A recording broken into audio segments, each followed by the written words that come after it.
Assalamualaikum warahmatullahi wabarakatuh.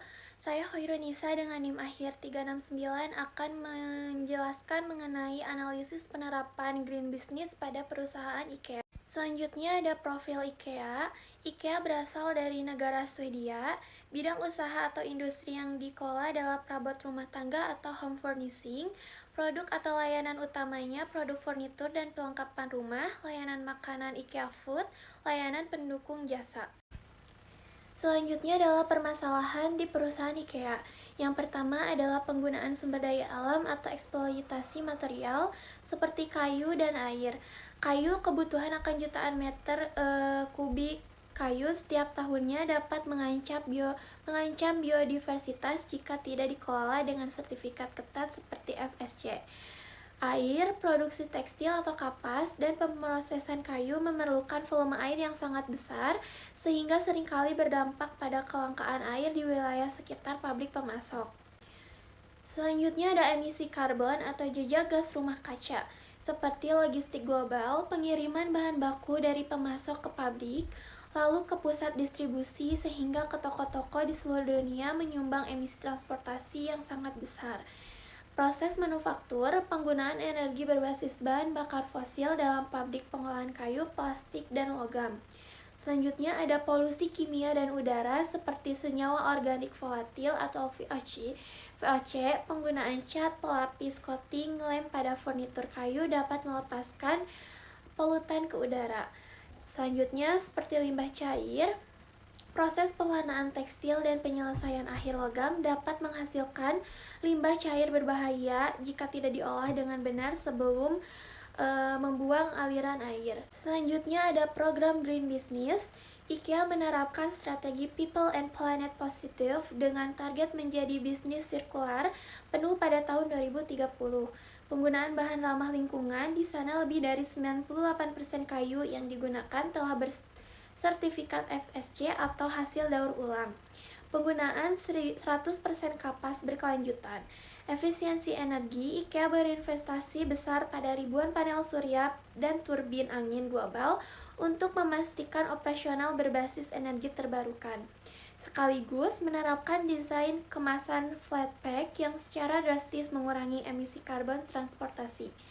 Selain itu, pengurangan limbah dilakukan melalui program buyback and resell yang memungkinkan furnitur bekas digunakan kembali, menciptakan siklus ekonomi yang hijau yang transparan dan berkelanjutan bagi konsumen. Selanjutnya adalah strategi green marketing. Yang pertama, penggunaan eco-label dan sertifikat yang seperti FSC menjamin kayu berasal dari hutan yang dikelola dengan secara bertanggung jawab.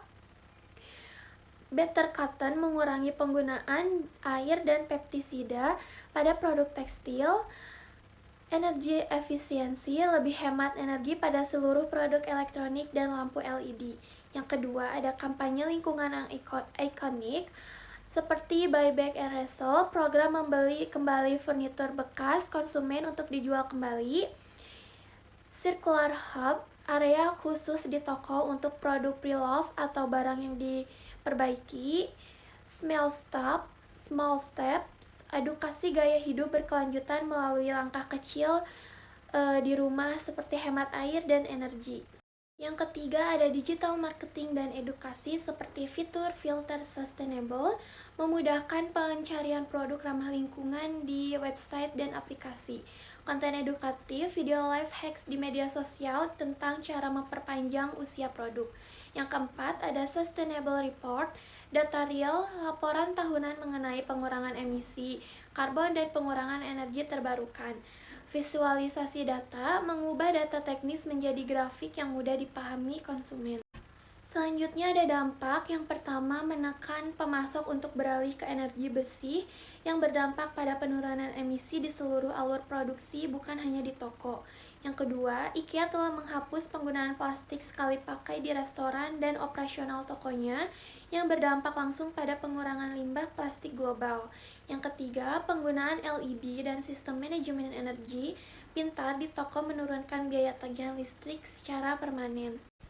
Menurut saya, apakah perusahaan benar-benar menerapkan green business? Menurut saya iya, karena IKEA merupakan salah satu perusahaan global yang paling serius dalam menerapkan model bisnis hijau. Hal ini bukan sekedar program sampingan melainkan transportasi model bisnis inti seperti investasi masif, desain produk, dan skala global. Yang kedua, apakah ada potensi greenwashing?